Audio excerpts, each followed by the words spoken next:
Some of you think that Manchester City was founded in 2008, but you can't be further from the truth. What if we told you the Man City was founded years before Arsenal, Chelsea, Liverpool, Real Madrid, and Barcelona? What if we told you that they won a trophy before Manchester United?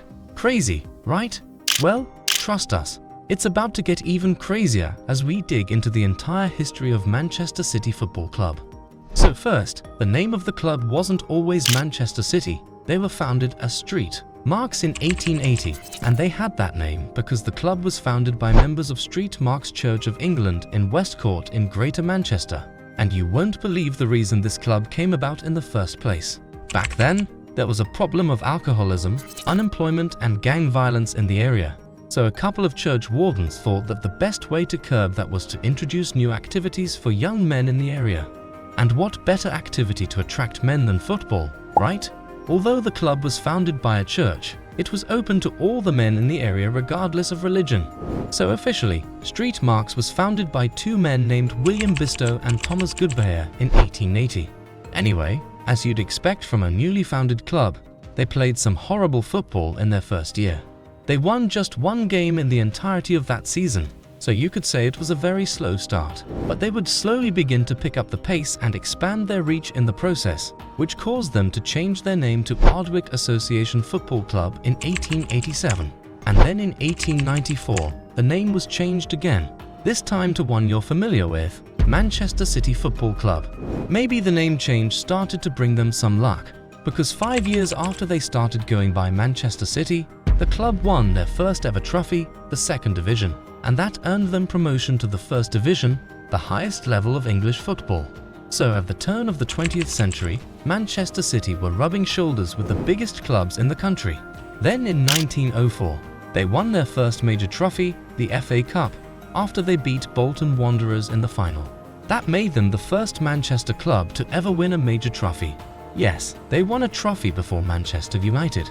That season, they very nearly completed the double, but they narrowly missed out on the league title, finishing second in the first division. 2 years after that FA Cup win, 17 Man City players were suspended because of financial irregularity. The captain, Billy Meredith, was said to have bribed Aston Villa midfielder Alex Leake £10 to lose a match. Following his suspension by the club, he moved to Manchester United. Man City used to play their home games on a ground called Hyde Road, at least until 1920, when a fire destroyed the main stand, which forced the club to move into a new stadium. In 1923, City moved to Main Road, and that was their home for 80 years. Were there until 2003 when they moved to the City of Manchester Stadium, which was built to host the 2002 Commonwealth Games. We'll get to all this later, but there's still a lot more that happened in the 20th century that we haven't told you about. So, in the 1930s, Man City started to enjoy more success. They reached back-to-back FA Cup finals, losing to Everton in 1933 and winning against Portsmouth in 1934. Now, during that 1934 season, Manchester City broke a very interesting record. In the 6th round of the FA Cup, on the 3rd of March 1934, they'd faced Stoke City at home, and 84,569 fans came out to Main Road to watch that game. That instantly became the highest home attendance any football club had ever recorded in the history of English football. They held that record until 2060, when 85,512 fans came out to watch a UEFA Champions League group stage game between Spurs and Bayer Leverkusen. But considering that game took place at Wembley Stadium, you could argue that Man City still hold that record. So, you see, that whole talk about Manchester City not having fans hardly holds water. They've had fans since black and white anyway. The 30s continued to be very successful for Man City. They won their first league title in 1937, but the craziest thing happened the following season, which you won't believe. City got relegated the season after they were crowned champions. And guess what? The season they got relegated, they scored more goals than any other club in the league. Can you imagine that? The reigning champions got relegated after outscoring everyone else in the division. It was crazy. But if you think the 30s were an interesting period in Man City's history, try the 50s. During this time, the club came up with a system known as the Revie Plan, named after their player, Don Revie.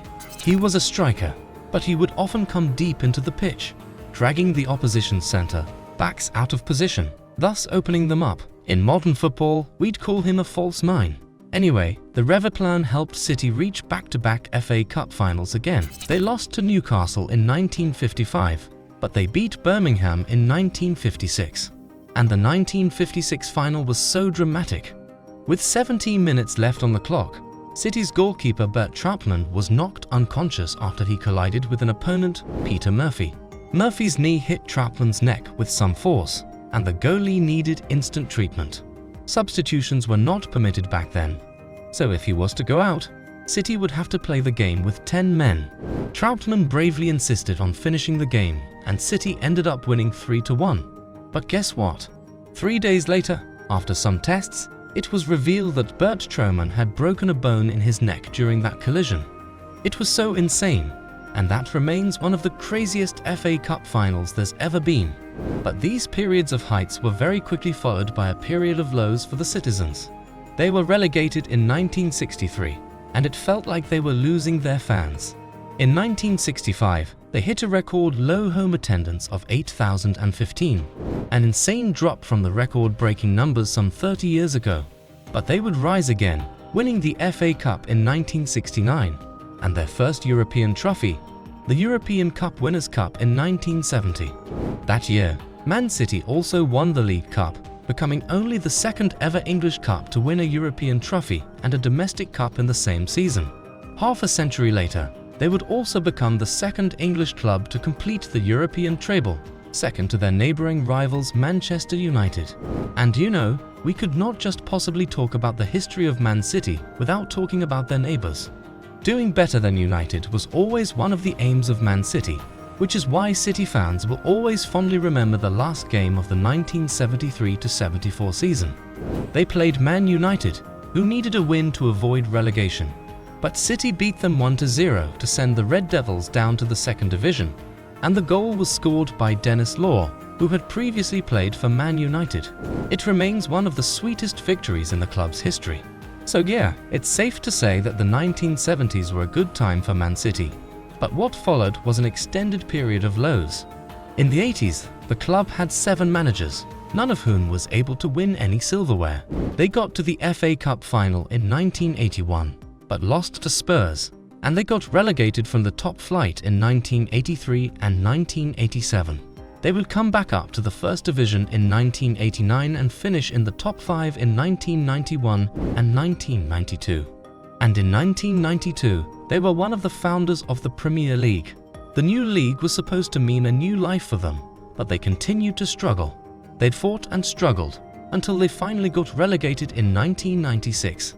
After 2 seasons in the second tier of English football, they would get relegated yet again, becoming only the second winners of a European trophy to fall to the third tier of football in their country. Then, in 1998, David Bernstein became chairman of the club, introducing some strict fiscal measures and revamped the team. His approach brought the club some success as they gained successive promotions in Bernstein's first 2 seasons in charge, which meant that they were back in the Premier League in 2000. But they didn't last again. In 2001, they were back in the Championship. Then Kevin Keegan was hired that summer, and he brought them back to the Premier League in 2002 and managed to keep them there. Under Keegan, City began to compete again. In the 2002-2003 season, they beat Manchester United for the first time in 13 years and went on to qualify for Europe for the first time in 25 years, seeing significant progress. Then, before the start of the 2003-04 season, the club moved out of Main Road after 8 years and moved into the city of Manchester Stadium, which is now known as the Etihad Stadium for sponsorship reasons. Then, in 2007, the club did something they had never done before. They hired a non-UK coach for the first time in their history. Swedish manager Sven-Göran Eriksson, who was also England's first foreign manager, was hired to coach the Man City first team. He was the boss for just a year before he left by mutual consent. But he started the club's culture of signing managers from overseas, one which would eventually lead to the best manager in the club's history. We'll get to that later. But first, let us tell you about how this club's life was turned around in the 2000s. In 2007, Thai businessman Thaksin Shinawatra took control of the club, but his assets were frozen in 2008, which immediately put the club in a very difficult financial situation. Then, in August 2008, the Abu Dhabi United Group came, took over, and immediately started pumping money into the club. In the same summer that they completed the takeover, they signed Robinho from Real Madrid for £32.5 million, thereby breaking the British transfer record fee. That right, there was only a small sign of what was to come under this new ownership. The very next summer, we saw them spend €147 million on 7 players: Emmanuel Adebayor, Gareth Barry, Colator, Carlos Tevez, Jovan Lescott, Roque Santa Cruz, and Adam Johnson in one window alone. This was 2009, so it wasn't common at all, but they still hadn't returned to competing for trophies. So later that year, they hired Roberto Mancini as head coach. In his first season, he led them to 5th place in the Premier League, narrowly missing out on the Champions League spot. In 2010, the spending continued as they spent over €183 million on 7 players: Yaya Toure, Edin Dzeko, Mario Balotelli, Jerome Boateng, Alexander Kolarov, and David Silva. The next year, they added Sergio Aguero, Samir Nasri, and Gael Clichy to that squad, and these guys would go on to form the core of Man City's first ever Premier League winning squad. But before that trophy came, they won the FA Cup in 2011 to break their 35-year trophy drought. They'd knocked Man United out in the semi-final on their way to that trophy, and that was the first time they'd knocked their neighbours out of a competition in 36 years. That season, they also qualified for the Champions League for the first time in 43 years. It was obvious to everyone who was watching that Man City was now back to being a top club, and it was only a matter of time before they won their first Premier League trophy. But if you thought that the 2010-11 season was good, then the 2011-12 season would have blown you away. They beat Spurs 5-1 at White Hart Lane and famously beat Man United 6-1 at Old Trafford. It was that match that produced the now famous "Why Always Me" celebration from Mario Balotelli. But that was not the only time that season that City left their neighbours in tears. That season ended most dramatically. Ahead of the final match day, City and United were locked on points, but City was sitting on top because they had a better goal difference. Therefore, all they needed to do was match United result on the last day, and they would be Premier League champions for the first time in their history. But things weren't exactly going their way that day. By the end of normal time, Man United had won their game while Man City were trailing 2-1. United's fans and players had already started celebrating, but goals from Jekyll and Aguero in additional time turned things around in City's favour, and they won their first ever Premier League title, and their first league title in 44 years in the craziest fashion ever. Aguero's winner in the 94th minute is regarded as one of the greatest goals in Premier League history, and some have even named it the greatest moment in the history of the league. It remains the only time in Premier League history that champions were decided on goal difference. But the following season, City were not as good as we expected them to be. They finished 11 points behind Man United, got knocked out in the group stage at the Champions League, and were hit with a shocker in the FA Cup final where they lost to a relegated Wigan Athletic. All this led to Mancini's sack, and he was replaced by Manuel Pellegrini, who won them another Premier League title and 2 League Cups, and led them to the semi-finals of the Champions League for the first time in their history. He also memorably signed Kevin De Bruyne, who would go on to become one of the greatest players in the club's entire history. But in 2016, Pellegrini was replaced by Pep Guardiola, and well, you can guess what followed: a period of insane dominance in England. Under the guidance of Guardiola, Manchester City became the first club to finish with 100 points in a single Premier League season, the first English club to complete the domestic treble, the first club to win 4 Premier League titles in a row, the second English club to complete a European treble, among other very impressive records. But the story of Pep's era is never complete without talking about the signings he made. He spent truckloads of money season after season to bring superstars to the Etihad, including Erling Haaland, Jack Grealish, John Stones, Josko Vadiol, and Rodri, among others. But these millions brought Man City under a lot of scrutiny. Rival fans accused them of ruining the sport by attempting to buy trophies.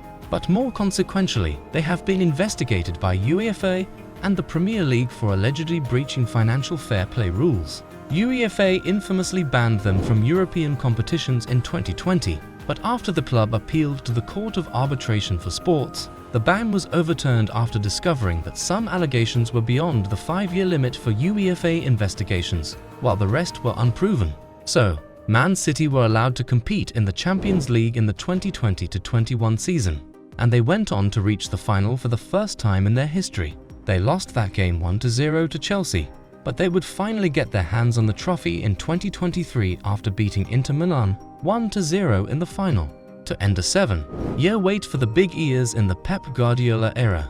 That win also completed the European treble for Man City that season, making them the second English club to achieve that after Man United did it in 1999. Interestingly, they beat Man United in the FA Cup final to complete that memorable treble, and that made it a tad bit sweeter. In 2024, they became the first club to four-peat the Premier League, and they very nearly did the double-double, that is, winning the FA Cup and the Premier League in back-to-back seasons. But Manchester United managed to stop them in the FA Cup final. Now, it looks like we're about to enter a new era in Manchester City's history. According to rumours, Pep Guardiola and Kevin De Bruyne, among others, are close to leaving the club.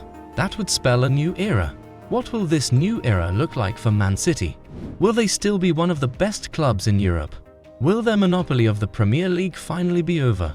What do you think? Tell us in the comments and give the video a like if you enjoyed it.